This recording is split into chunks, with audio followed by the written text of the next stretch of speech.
Later today in the show, but we're now joined by Gene Taylor, Director of Athletics at Kansas State, who joins us.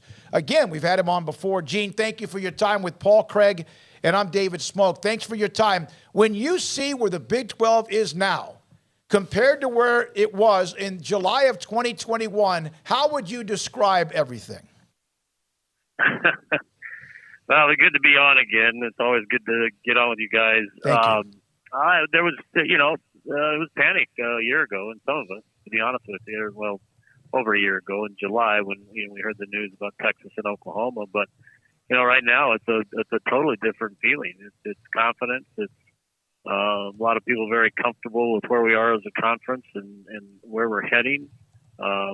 We feel like we're a conference in position of strength, and it just feels way different than it did back in July a year ago. I asked Mac Rhodes this a couple weeks ago on the show, curious your perspective on it as well, but as you've negotiated a new media rights deal, as you've got a new commissioner, as things are changing, how cool is it and how important is it to the league that the two brands that are leaving, even though one of them is still in the hunt, but they're not the two brands that are the ones that are competing for the Big 12 title alone, that it is Kansas State and Baylor and TCU and others in the mix for the conference title?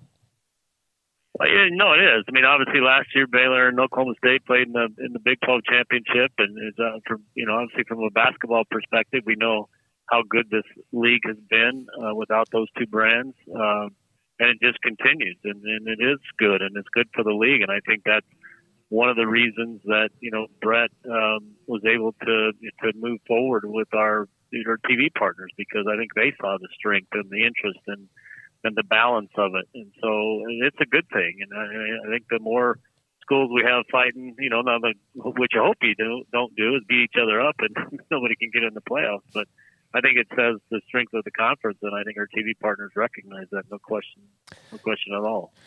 Gene, what type of insight and what kind of experience has dealing with, being on the college football playoff committee? What's that been like? Well, it's a tremendous honor, to be honest with you, to represent our conference. And, as we go in there, we literally take off not only our school's hat, but we take our conference hat off, and we just sit there and talk about college football and what the best teams are week to week. We really don't project forward. We just look at the results of Saturday and the Saturday that was just played, and we talk about the strengths and the weaknesses and who they played and who they didn't play, and we understand there's factors like injuries and weather, and really our goal is to make sure each week we put the top 25 that we feel are the best in the country. And the coolest thing about the committee is how many people in that room really are football knowledgeable and how much they all care about the sport of college football. And they really want to come out of there week in and week out putting the best 25 we can. Based on the results of that weekend. And there's some really, really smart football people in that room that I learn from each and every week. Gene, when you watched the opening of the college football playoff back in 2014, and of course Baylor and TCU were right there in the middle of all that, and every year since then, have you learned more about what's behind it than perhaps you thought? And I'm sure there were times maybe you didn't quite understand the system. Well, there's no question. When it first came out, obviously I was, both a fan and, scratching my head at times. And then I actually went to a mock interview or mock selection a couple of years ago.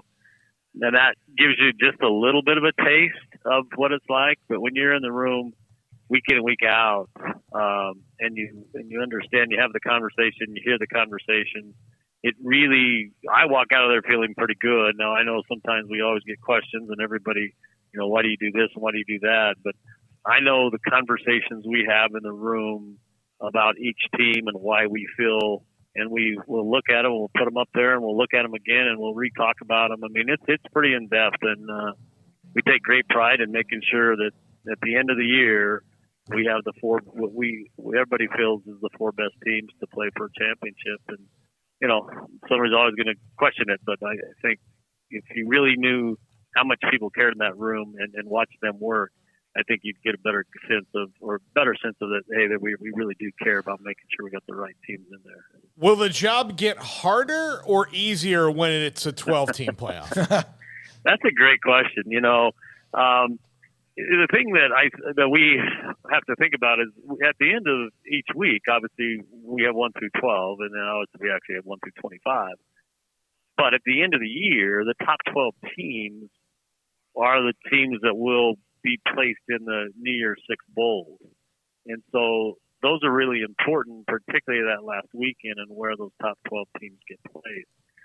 But with teams with really similar resumes, when all of a sudden you're looking at, this weekend, a lot of teams of 6-3 and, 7-2, and yet they played similar opponents. I mean, it gets really difficult and trying to figure out who goes where. And so, yeah, I think when you get into the 12-team playoff, whenever that happens, whether it's 24, 26, there's going to be a lot more conversation, probably lengthy conversations to make sure you have those 12 teams in the right spots. We know that the last couple of years has been, it's like tornado after tornado when it comes to just storm after storm of college athletics and issues facing it, wide-ranging all over the place. And that includes also trying to figure out the playoff and realignment and all those types of things. How do you feel like Kansas State has made out on, I guess, somewhat of the other end of that? And now that maybe things are starting to settle a little bit, or at least questions are getting answered, how do you feel about the current landscape?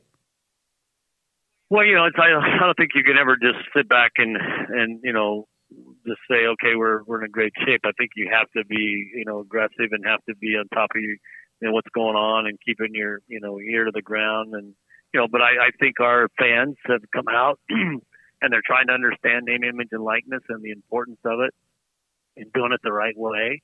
I think that's been critical. Our donors have asked a lot of questions as to, do I give to NIL? Do I give to our annual giving group? It's called the Ahern Fund.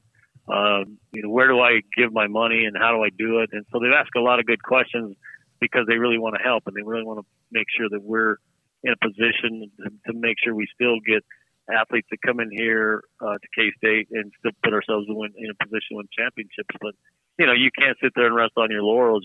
Coaches are always bringing you ideas and thoughts and, hey, this school's doing that. So you really have to stay on top of it. And it's changing, right? The name, image, and likeness thing kind of seems like it changes week to week. But, in terms of that, in terms of where we are, from a budget perspective, coming off of COVID, I think we're in a pretty good shape and, our facilities are doing fine. So, overall, I feel pretty good about where we are, but we really have to stay, focused and keep trying to move the program forward. It's not that Kansas State doesn't have a nice tradition in men's basketball, but how much has Jerome Tang given you a big oomph? I'm telling you guys, yeah. he's the real deal. And the energy that he's brought early on, not only to the overall fan base, but particularly to our students. I mean, we had, I don't know, probably the most students we've ever had for an exhibition game, since I've been here.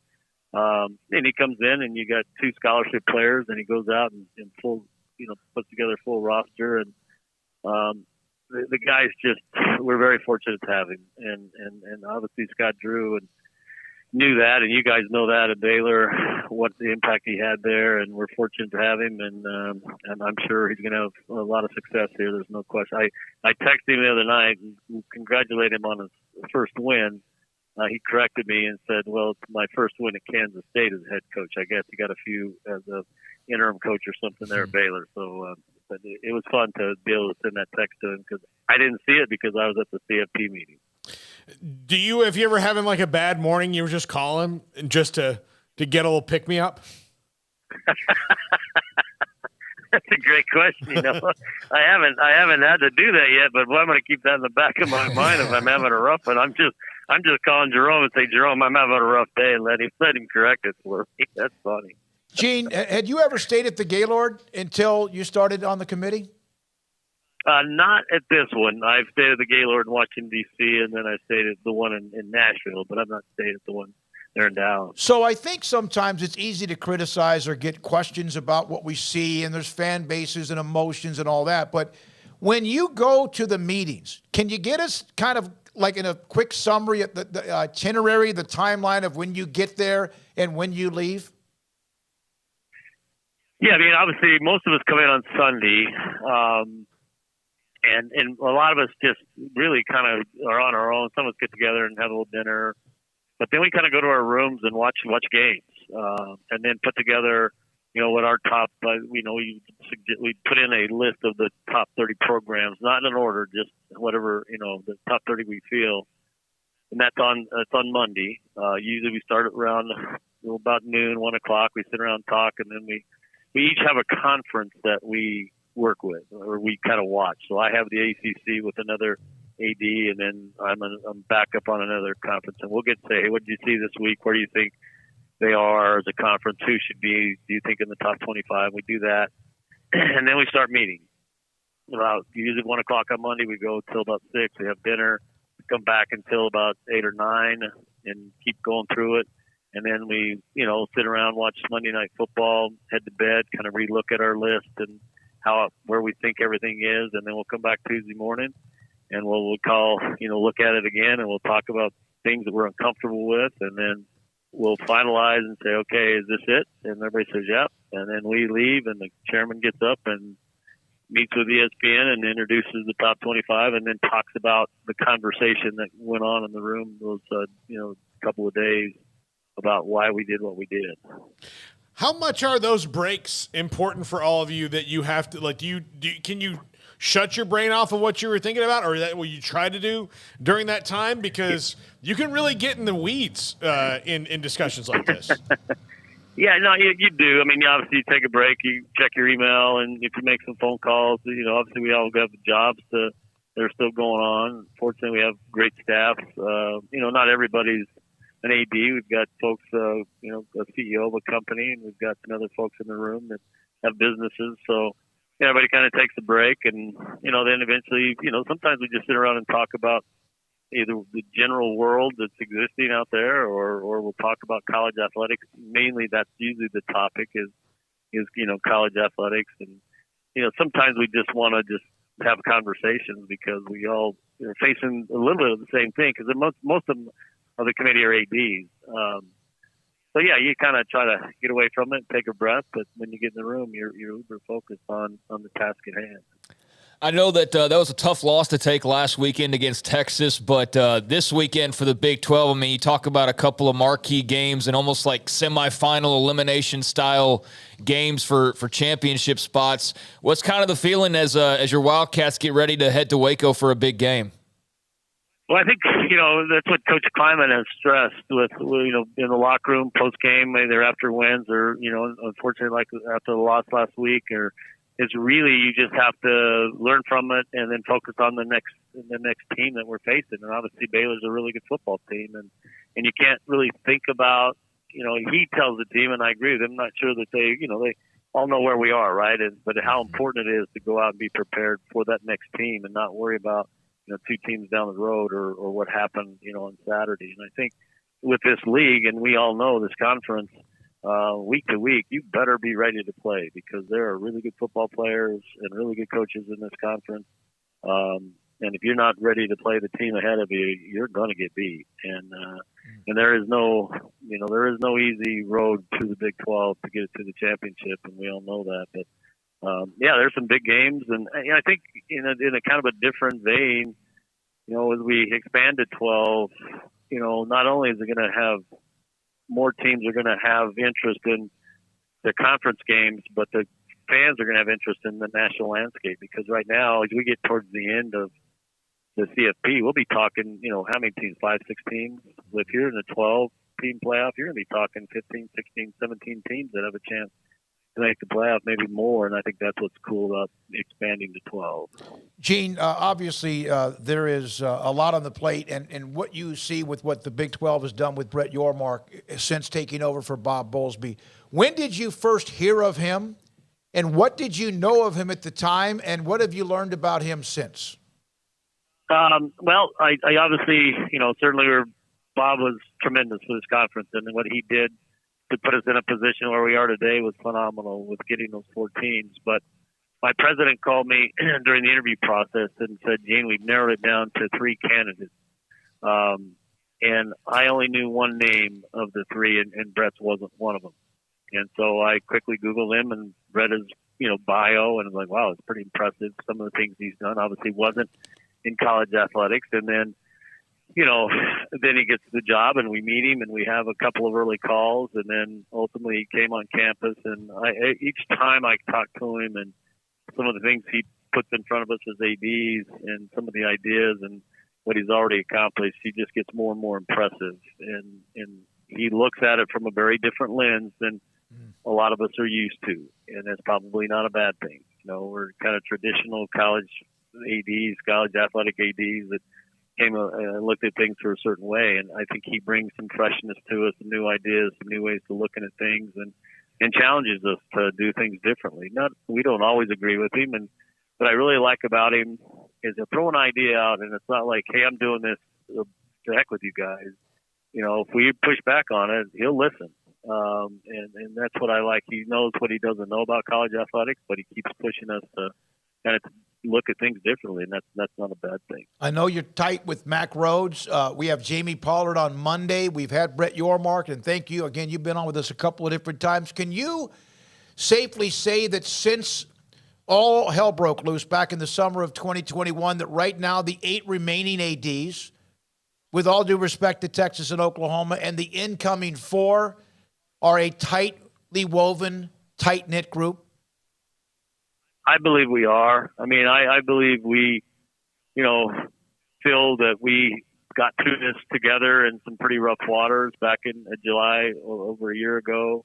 As I mentioned, there was some panic and a lot of uncertainty. You had a couple of newer ADs in the room. You had a guy like Jamie who'd been through it before.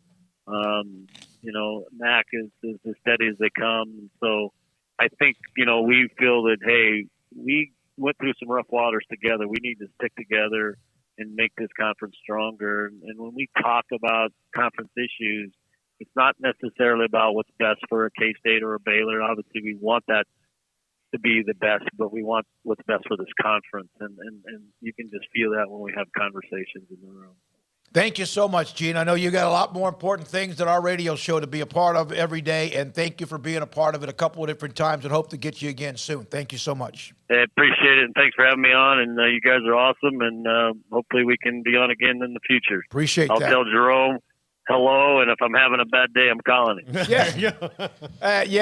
That's the best thing to do. We do that with Scott Drew down here. Thank you very much. And even Jerome. That's Gene Taylor, the director of athletics at Kansas State. Really